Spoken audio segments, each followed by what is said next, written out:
Alright, we are back with a new video, and today I wanted to talk about the latest G5 special, Winter Wishday. Now, if I'm being honest, I actually thought this was coming out next week. Now, I know that they said in the trailer that it was coming out on November 21st, but for whatever reason, I just ended up remembering it as November 27th, as I thought they would wait until after Thanksgiving to release this. But this time it actually works out for me, as obviously I'm in the middle of releasing my G4 episode ranking, which is a process on its own. And I actually wasn't planning to release a video this week. I was going to wait an extra week before releasing part 3, as part 2 is really long and I wanted to let it sit for a bit longer. But with this special coming out right this week, on the week where I didn't have anything planned, I figured now was a good time to make it, as otherwise I would have had to wait until after the episode ranking was complete in order to release it. And by then, it would have been quite a while and just would have been weird to just drop it there. So I figured now was as good a time as ever to talk about it. And as usual, this video will contain spoilers for Winter Wishday, so if you don't want to be spoiled, there's your warning. So, on the whole, I found this special to be mostly alright. I thought it was pretty interesting to have this whole world building episode and really get more of a sense of where things stand now in Equestria thousands of years later. And obviously there are some pretty big changes in the world now. I mean, the biggest of which being that Winter Wishday has replaced Hearthwarming Eve as the main winter holiday.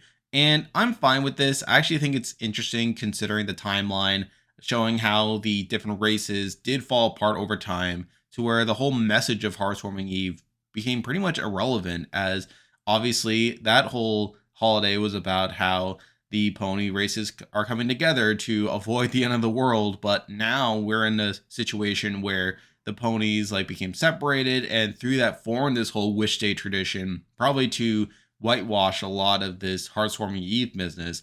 And it's sort of interesting how, obviously, over time, each of the different cultures have developed their own ways of celebrating it. And I also like how, across all three of the societies, that snow is presented as this really rare occurrence, which probably is in line with the fact that the Pegasi lost their ability to fly, and through that, their ability to create their own weather or manipulate the weather. And with snow seeming to be this manufactured thing based on what we saw from G4, I mean, I guess it kind of makes sense that snow isn't much of a thing now in Equestria, and how it really does fall upon these other creatures in order to develop it. Or at least that's what I would say if we didn't have the reveal at the end, where it turns out that all the snow was caused by the unicorns casting this ancient spell that they thought was just this common courtesy, but is actually just creating the snow and making it significantly worse. And I don't know, I was a bit disappointed by that, and really the whole reveal that all this was just caused by the unicorns casting this ancient spell. If they really wanted to make this massive blizzard a central part of the conflict, I actually thought it would have been better if Opaline was behind it, or if she was just trying to do it in order to create chaos, or maybe stir more of this division to make it more easy for her to take power. But no, it was just this very simple and mundane explanation at the end that doesn't really have much weight to it. And on the whole, obviously Opaline and Misty do not appear in the special at any point, which I was mildly disappointed by, but again, they were just so cramped for time that I understand why they couldn't have squeezed them in, but still, I would have liked them to at least be included in some way. And with that, I guess we can talk about the story, which largely involves Sunny getting the rest of the main five to basically spend the holidays together, and basically just splitting time with each of the traditions that they were going to do. And I'm actually a bit surprised that this wasn't a bigger conflict, as I would assume that each of the main five would feel a little gypped, that they're basically being coerced to spending far less time on the things that they were planning to do, and instead of being rushed around to all these different things, trying to make it this pretty hectic day. And considering that Hitch is the first one to have his tradition, and considering how much emphasis they put on Hitch being all about tradition and doing things exactly the same way, I'm surprised he didn't make a fuss over him not spending as much time there and not having enough time to do literally every single tradition that he would normally do. I mean, but instead, they all just seem fine with it. They obviously just enjoy spending time with each other, and that's fine, I guess. But I feel like it really slows down the pacing and really saps all the stakes that this story could have had, to where it's pretty clear that they have enough time to do every single thing. And they really do take their time in explaining each of the traditions and really getting to get all into it. And it's only towards the end of each segment that Sunny all of a sudden feels this urgency to move everyone along so that they can move on to the next thing. And again, there isn't really any arguing at any point. There's no like pushback towards like Sunny like brushing them along and really like depriving them of getting immersed in the experience due to Sunny over scheduling them to a degree. And on some level, the fact that they do take all this time to embrace each tradition is somewhat justified, as literally the last one, like Zip and Pit's concert, is an event with a fixed starting time. So obviously, it doesn't make much sense for Sunny to push them along so that they can get to the concert, which doesn't start until a specified time anyway.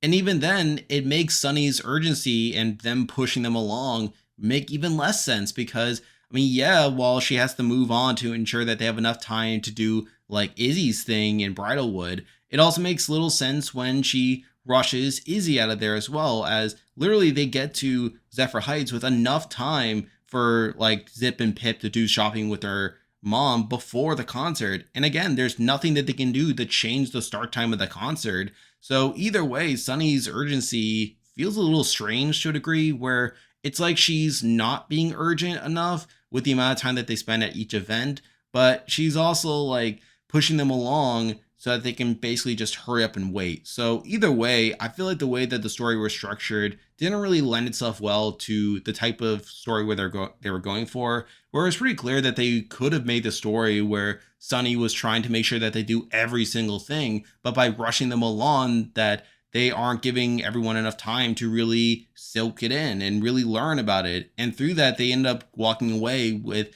less enjoyment than they would have had if they just committed to one thing or if they had just gone home and just gone all in and doing that one particular thing. But instead, it feels like it's just taking its time, like really showing everything. And again, on some level, I'm kind of glad that they didn't resort to that conflict. But from an objective perspective, it really takes out all the stakes out of it and really just makes it this like experience where they're each just taking their time, going to each event, really showing everything and pretending that there's some stakes or pretending there's this huge conflict when in reality there isn't really any conflict. And there isn't really any reasonable way to go about it based on the specific events that they set up and the specific timing of everything. So, to that end, I do feel like the execution of this premise was somewhat flawed. I also wanted to briefly mention the animation as well. And I know that I've ragged on the animation after the movie before and how it kind of feels cheap to a degree. Now, I will say that as time goes on and I'm seeing more of these specials, that I am starting to get used to the animation style to a degree. Now, again, it's still not great, but I am at least getting more used to it, and I am kind of coming around to it. Although even then, there were still plenty of weird moments as well. Like I know during the trailer, there was that really awful animation error, like when Zip was having that selfie with Queen Haven and Pip, how her face looked really weird there. So there's that. Also, some of the background shots weren't ideal. Like when they showed the reveal of Zephyr Heights, like from the background, like it looked really ugly. Like the colors were just completely muted, and it just made the whole city look pretty ugly. If I'm being perfectly honest. And while I think it's still not entirely there, I do think the faces are becoming a bit more expressive. Now, again, I do feel like it's largely hampered by the fact that this is CG, but I will at least acknowledge that the faces are becoming a bit more expressive. So, all things considered, I still don't think the animation is good, and there's still plenty of pretty bad moments within it, but I'm at least getting more used to the animation, and there isn't as much shock value involved as what it was at the time of the Make Your Mark special, so I thought I would at least mention that. And speaking more generally, there were still plenty of moments that I did enjoy during the special. Like, obviously, there's plenty of funny gags, like obviously Hitch's whole thing where he's pretending that his grandma is the one who's really stuck up in her traditions when really it's him that is imposing all these traditions while grandma is being very much open to embracing new things and new traditions and just parting ways with old possessions while Hitch is like trying to pretend the whole time. So I did find that pretty funny. Also, the whole gag of the concert being boring is pretty fun. Like how Queen Haven basically made the concert much longer, which again, you would think would have made it much harder for them to make it to the Wishing Star in time. But Again, it didn't. It just made for this really funny gag where everyone was falling asleep towards the end of it, including Zip and Pip, who were on stage performing. You also have the whole thing with Izzy and Alphabiddle, how they basically had this game where Izzy loses and she ends up giving up her ornament to him, only for it to turn out that she had made another ornament just in case she got into a match with Alphabiddle and lost. So I did find that kind of humorous. And finally, this was a pretty small moment, but I'll at least bring it up. So on the van, we did see that there were 6 seats in there versus the general 5, and they did briefly bring it up only for Izzy to just bring along this pinata to sit down. But really, I think it's pretty good foreshadowing for Misty's eventual redemption arc. And while Misty doesn't get referenced at all in the special, I did find that moment to be pretty interesting and setting herself up for that redemption arc. So I did at least want to acknowledge that. So all in all, the special itself was fine. Now the actual story itself wasn't anything special, and there was plenty of weird stuff within it from an execution standpoint, and I still feel like I have some of the same general issues with G5 in this special that I do with G5 in general. However, even so, I did find it to be somewhat amusing at certain points, and I do feel like it ties into the overall series pretty well and has pretty interesting lore to go along with it. And on the whole, while it was definitely a bit slow paced for my liking, I still would watch it again at some point. I do feel like it fits the spirit somewhat well to a degree, so at least there's that. But on the whole, it's not the best episode in the world, and definitely not one of G5's highlights. So there we go. That will do it for this week's video. If you like this content, be sure to like and subscribe. It really helps out the channel. Now, as I mentioned at the beginning of the video, I'm in the process of ranking every single episode of MLP Friendship is Magic, and next week will be part 3, which is where the top 100 starts. So I'm very excited to share that with you all, so stay tuned for that. And if you haven't already, be sure to join my Discord server, which I'll leave a link to join in the description. There's a lot of stuff coming your way, but for now, that's the video. See ya.